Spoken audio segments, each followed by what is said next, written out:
Welcome to Chandru maths. RPF sub inspector and constable செலக்ஷனுக்கு apply பண்ணுறதுக்கு last date வந்து பார்த்தீங்கன்னா நாளைக்கு தான். அதாவது மே 14ஆம் தேதிக்குள்ளே நீங்கள் அப்ளை பண்ணி ஆகணும். மே 14ஆம் தேதி நைட்டு 11:59 வரைக்கும் டைம் இருக்குது. அதுக்காக நான் 11:30க்கு தான் அப்ளை பண்ணவே ஸ்டார்ட் பண்ணுவேன் அப்படின்னு உட்காந்துக்கிட்டு இருந்தீங்க அப்படின்னா கண்டிப்பாக அப்ளை பண்ண முடியாது. இதுவே லேட்டு தான். ஸோ முடிஞ்ச அளவு சீக்கிரம் அப்ளை பண்ணிடுங்க. ஸோ லாஸ்ட் டைம் அப்ளை பண்ணுறதுனால நிறைய எரர் வரதான் செய்யுது. ஸோ அதை பற்றி தான் இந்த வீடியோ நம்ம வந்து டிஸ்கஸ் பண்ண போகிறோம்.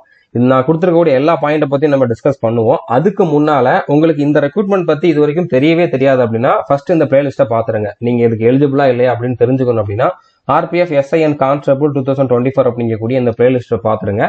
நான் டிஸ்கிரிப்ஷன்ல இந்த வீடியோக்கான இந்த பிளேலிஸ்டுக்கான லிங்க்கும் கொடுத்துட்றேன். ஸோ ஃபர்ஸ்ட் வீடியோ வந்து கண்டிப்பா எல்லாருமே பார்த்துருங்க. இந்த ரெக்ரூட்மெண்ட் பத்தின A to Z இன்ஃபர்மேஷன் கொடுத்துருப்பேன். யார் யாரெல்லாம் எலிஜிபிள், செலக்ஷன் ப்ராசஸ் எந்த மாதிரி இருக்கும், சிலபஸ் எந்த மாதிரி இருக்கும், இதுக்கு முன்னால எவ்வளவு கட் ஆஃப் இருந்துச்சு, கம்ப்ளீட் டீடைல் வந்து இதுல இருக்கும். இந்த வீடியோ வந்து எல்லாருமே பார்த்துருங்க. அதுக்கப்புறம் இதுக்கு அப்ளை பண்றதுக்கு இந்த 2 வீடியோ பார்த்துட்டு அப்ளை பண்ணுங்க. ஃபர்ஸ்ட் அக்கௌண்ட் எப்படி கிரியேட் பண்ணணும், அடுத்து எப்படி அப்ளை பண்ணணும் அப்படிங்கறத வந்து பார்த்து தெரிஞ்சுக்கோங்க. சப் இன்ஸ்பெக்டருக்கு தனியாக அப்ளை பண்ணணும், கான்ஸ்டபிளுக்கு தனியாக அப்ளை பண்ணணும். ரெண்டுக்குமே ஒரே அப்ளிகேஷன் கிடையாது. தனித்தனியாக அப்ளை பண்ணணும், தனித்தனியாக பே பண்ணணும், தனித்தனியாக எக்ஸாம் எழுதணும். ஓகே. அதுக்கப்புறம் கான்ஸ்டபிள் ரெக்ரூட்மெண்ட்டுக்கான 120 day study strategy, sub inspector ரெக்ரூட்மெண்ட்டுக்கான 120 டே ஸ்டடி ஸ்ட்ராட்டஜி, அதாவது டீடைல்டா சிலபஸ் என்ன, அந்த சிலபஸை கம்ப்ளீட் பண்றதுக்கான 120 நாளுக்கான டைம் டேபிள் என்ன அப்படிங்கறத வந்து டிஸ்கஸ் பண்ணிருப்போம். அடுத்து இதுக்கான டெஸ்ட் சீரிஸ்மே நம்ம ப்ரொவைட் பண்ணிருக்கோம். தமிழ்லேயே நீங்க டெஸ்ட் அட்டன் பண்ணிக்கலாம். டெஸ்ட் சீரிஸ்ல எப்படி ஜாயின் பண்றது, டெஸ்ட்டை எப்படி அட்டன் பண்றது அப்படிங்கறத இந்த வீடியோல டிஸ்கஸ் பண்ணிருப்போம். அடுத்தது அட்வான்ஸ் மேத்ஸ் கிடையாது, அதை பத்தின கிளாரிபிகேஷன் தான் இந்த வீடியோல டிஸ்கஸ் பண்ணிருக்கோம். ஸோ இந்த எல்லா வீடியோ உங்களுக்கு இம்பார்ட்டன்ட் ஆனதான், இதை பார்த்து தெரிஞ்சுக்கோங்க. ஓகே. ஸோ இப்போ ஃபர்ஸ்ட் வந்து லாஸ்ட் டேட் பத்தி நம்ம ஆல்ரெடி சொல்லிட்டோம். மே 14. ஓகே. மே 14ஆம் தேதி நைட்டு 11:59 வரைக்கும் நீங்க அப்ளை பண்ணிக்கலாம். பட் லேட் பண்ணாதீங்க, கூடிய சீக்கிரம் அப்ளை பண்ணிருங்க. இது லாஸ்ட் டைம் அப்படிங்கறனால இப்ப கடைசி ஒரு வாரமா வந்து நிறைய பேர் கேட்குற டவுட் என்னன்னா, நான் எல்லாமே கரெக்டாக தான் கொடுத்துருந்தேன், ஆனால் நான் வந்து நாட் எலிஜிபிள் அப்படிங்கிற மாதிரி வருது, ஃபோட்டோ அப்லோட் ஆக மாட்டேங்குது.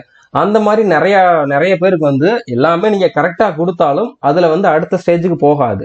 ஏன்னா கடைசி நேரத்தில் நிறைய பேர் ட்ரை பண்ணுறதுனால கண்டிப்பாக சர்வர் டவுன் ஆக தான் செய்யும். ஸோ அதனால இது எல்லா எக்ஸாம்லையும் நடக்கிறது தான்.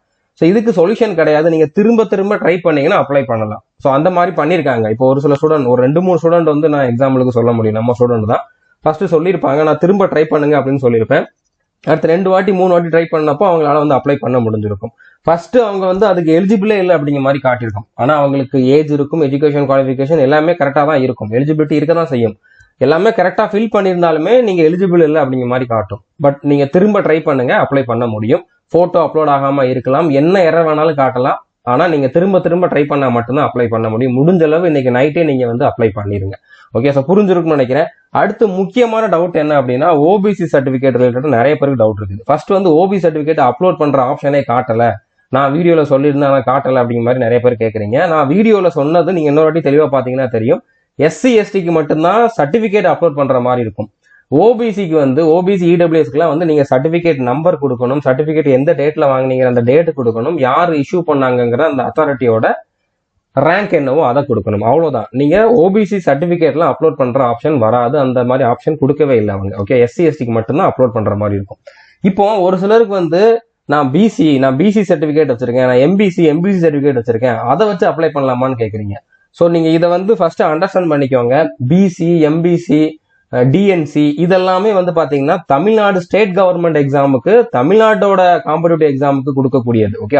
அதுக்கு தான் நீங்க அந்த கேட்டகரியில அப்ளை பண்ணணும். சென்ட்ரல் கவர்மெண்ட் எக்ஸாம்ல நீங்க எந்த எக்ஸாமுக்கு அப்ளை பண்ணாலும் பிசி, எம்பிசி, டிஎன்சி இந்த கேட்டகரியில இருக்க எல்லாருமே ஓபிசிங்கிற ஒரே கேட்டகரிக்குள்ள வந்துருவீங்க. அதுக்கு தனியா சர்டிபிகேட் வாங்கணும். ஓகே. அதுவுமே தாலுகா ஆபீஸ்ல தான் வாங்கணும். ஆனா அதுக்கு தனியா சர்டிபிகேட் வாங்கணும். ஓகே. நீங்க ஓபிசி சர்டிபிகேட் வேணும்னு சொல்லி உங்க ஏரியால இருக்கக்கூடிய விஓஓ இல்லைன்னா இ சேவை மையம் மூலியே கேட்டா அவங்க உங்களை வந்து கைட் பண்ணுவாங்க. ஓகே. பட் இப்பதான் நீங்க வந்து இதுவே உங்களுக்கு தெரியும் அப்படின்னா நீங்க இன்னைக்கு அப்ளை பண்ணி நாளைக்கு கிடைக்க போறது கிடையாது. கண்டிப்பா அதுக்கு ஒரு மினிமம் ஒன் வீக்காவது வந்து டைம் எடுத்துக்கும். அதனால நான் வந்து ஓபிசி கேண்டிடேட் தான், ஆனா என்கிட்ட ஓபிசி சர்டிபிகேட் இல்ல அப்படிங்கிறவங்க யூஆர்ல அப்ளை பண்ணிருங்க. ஓகே. அதாவது அன்ரிசர்வ்டு கேட்டகரியில அப்ளை பண்ணிருங்க. யூஆர்ல அப்ளை பண்ணா உங்களுக்கு யூஆருக்கு என்ன ஏஜ் லிமிட் இருக்கணுமோ அது இருக்கணும். யூஆருக்கான எலிஜிபிலிட்டி இருக்குது அப்படின்னா நீங்க அப்ளை பண்ணலாம். உங்களுக்கு ஏஜ் ரிலாக்சேஷன் இதெல்லாம் அப்ளை ஆகாது. நீங்க ஒரு அன்ரிசர்வ்டு கேண்டிடேட்டா அப்ளை பண்ணா பண்ணிக்கலாம். ஓகே. ஸோ புரிஞ்சிருக்குன்னு நினைக்கிறேன்.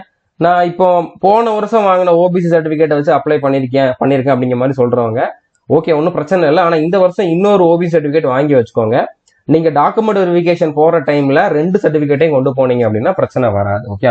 ஆனா 4 வருஷம் 5 வருஷத்துக்கு முன்னால வாங்கின ஓபி சர்டிபிகேட் அப்படின்னா கண்டிப்பா அதை வந்து அக்செப்ட் பண்ண மாட்டாங்க. 1 வருஷத்துக்கு முன்னால இருக்குது அப்படின்னா ஓகே, ஏன்னா இப்போ நோட்டிபிகேஷன் வந்ததே ஏப்ரல்ல தான் அப்படிங்கிறப்போ அதை அக்செப்ட் பண்ணிக்குவாங்க.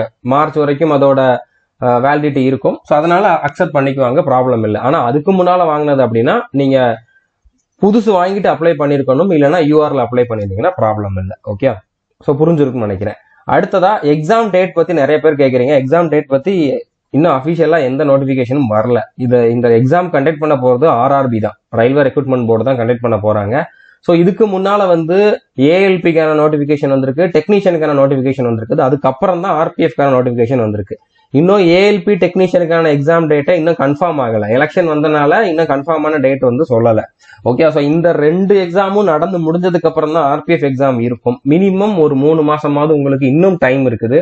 அதனால இப்ப கூட இந்த 120 டே ஸ்ட்ராட்டஜியை நீங்க கொஞ்சம் குயிக்கா கம்ப்ளீட் பண்ணீங்க அப்படின்னா, இதுல நான் அதிகமா டைம் கொடுத்துருப்பேன். ஒரு நாளைக்கு நீங்க 4 மணி நேரம் 5 மணி நேரம் படிச்சா போதும் அப்படிங்கிற மாதிரி 120 நாள் டைம் கொடுத்துருப்பேன். ஆனா ஒரு நாளைக்கு நீங்க 8 மணி நேரம் 10 மணி நேரம் படிக்கிறீங்கன்னா இதே இதை நீங்க வந்து 80-70 நாள்லயே வந்து கம்ப்ளீட் பண்ணலாம். ஓகே, அதனால நீங்க இப்போ ஸ்டார்ட் பண்ணா கூட உங்களுக்கு சஃபிஷியன்டான டைம் இருக்குது. ஓகே, ஸோ புரிஞ்சிருக்கும் நினைக்கிறேன். ஸ்டடி ஸ்ட்ராட்டஜி நம்ம ஆல்ரெடி கொடுத்துட்டோம், டெஸ்ட் சீரிஸும் ஆல்ரெடி கொடுத்துட்டோம். ஸோ இந்த பிளேலிஸ்ட்டை பார்த்துக்கோங்க எல்லாருமே. ஸோ அப்ளை பண்றதுக்கு லாஸ்ட் டேட் வந்து 14/5/2024 23:59 வரைக்கும், அதாவது நைட்டு 11:59 வரைக்கும் அப்ளை பண்ணிக்கலாம்னு கொடுத்துருக்காங்க. பட் அதுக்காக நீங்க வெயிட் பண்ணாதீங்க, சீக்கிரமா அப்ளை பண்ணிருங்க. அடுத்ததா நான் அப்ளை பண்றப்ப மிஸ்டேக் பண்ணியிருந்தேன், இந்த மாதிரி ஒரு இடத்துல மிஸ்டேக் ஆயிருச்சு, நான் வந்து இப்போ பிசி, நான் சொன்ன மாதிரி இப்போ பிசி சர்டிஃபிகேட் எடுத்துட்டு நான் ஓபிசின்னு சொல்லி அப்ளை பண்ணிருப்பீங்க. அந்த மாதிரி பண்ணவங்க எல்லாம் கரெக்ஷன் பண்ணிருங்க. கரெக்ஷன் விண்டோ வந்து பாத்தீங்கன்னா 15ஆம் தேதியில இருந்து ஓப்பன் ஆகும். 15ஆம் தேதியில இருந்து 24ஆம் தேதி வரைக்கும் கரெக்ஷன் விண்டோ ஓப்பன்ல இருக்கும். ஆனா கரெக்ஷன் பண்றதுக்கு நீங்க எக்ஸ்ட்ரா 250 வந்து பே பண்ணி தான் கரெக்ஷன் பண்ற மாதிரி இருக்கும். சின்ன மிஸ்டேக்னா பிரச்சனை இல்லை. இப்போ அப்பாவோட நேம்ல ஒரு லெட்டர் வந்து மிஸ் ஆயிருச்சு, அம்மாவோட நேம்ல ஸ்பெல்லிங் மிஸ்டேக் இருக்குதுன்னா பிரச்சனை இல்லை. ஆனா உங்களோட நேம்லயே ஸ்பெல்லிங் மிஸ்டேக் இருக்குது, உங்களோட டேட் ஆஃப் பர்த் தப்பா போட்டிருக்கீங்க, கேட்டகரி தப்பா சூஸ் பண்ணிருக்கீங்க, இல்லைன்னா வேற ஏதாச்சும் பெரிய மிஸ்டேக் பண்ணிருக்கீங்க அப்படின்னா கண்டிப்பா நீங்க வந்து கரெக்ஷன் பண்ணிருங்க. ஓகே, ஸோ புரிஞ்சிருக்கும்னு நினைக்கிறேன். இந்த டவுட்டுமே நிறைய பேர் கேட்டதுதான். ஸோ இப்போ நம்ம இதுக்கான கோர்ஸ் எல்லாமே கொடுத்துருக்கோம், எப்படி ஜாயின் பண்ணணும் நம்ம அந்த ஸ்ட்ராட்டஜி வீடியோலுமே டிஸ்கஸ் பண்ணியிருக்கோம். பட் அதுல வந்து நம்மளோட ஓல்டு ஃபீஸ் தான் சொல்லியிருப்பேன். ஓகே, அப்போ வந்து 999 தான் ஃபீஸா இருந்துச்சு, இப்போ வந்து 1499. ஓகே, ஸோ இதை சொல்றதுக்காக தான் நான் இந்த வீடியோல இந்த பாயிண்ட் வந்து கொடுத்தது. இல்லைன்னா நீங்க அந்த வீடியோலயே பார்த்து தெரிஞ்சுக்கோங்கன்னு சொல்லியிருப்பேன். அதை பார்த்துட்டு நிறைய பேர் 999 சொன்னீங்கன்னு கேட்பீங்க, அதனாலதான் நான் இதுலயும் சொல்லிடுறேன். இப்போ வந்து ஃபீஸ் வந்து 999 கிடையாது, 1499 பே பண்ணணும். நீங்க ஆப்ல டைரக்டா பே பண்ணீங்கன்னா 1999 பே பண்ற மாதிரி இருக்கும். பட் நீங்க ஆப்ல பண்ணாதீங்க, எங்களோட அக்கௌண்ட்டுக்கு பே பண்ணீங்க அப்படின்னா 1499 பே பண்ணா போதுமானது. அது எப்படி பண்ணலாம் அப்படிங்கறத சொல்றேன். அதுக்கப்புறம் நீங்க ஆர்பிஎஃப் படிக்கிறீங்கன்னா உங்களுக்கு இந்த 2 புக்கும் கண்டிப்பா தேவைப்படும். அட்லீஸ்ட் ஸ்ட்ராட்டஜிக்கே புக்காவது வாங்கிக்கோங்க.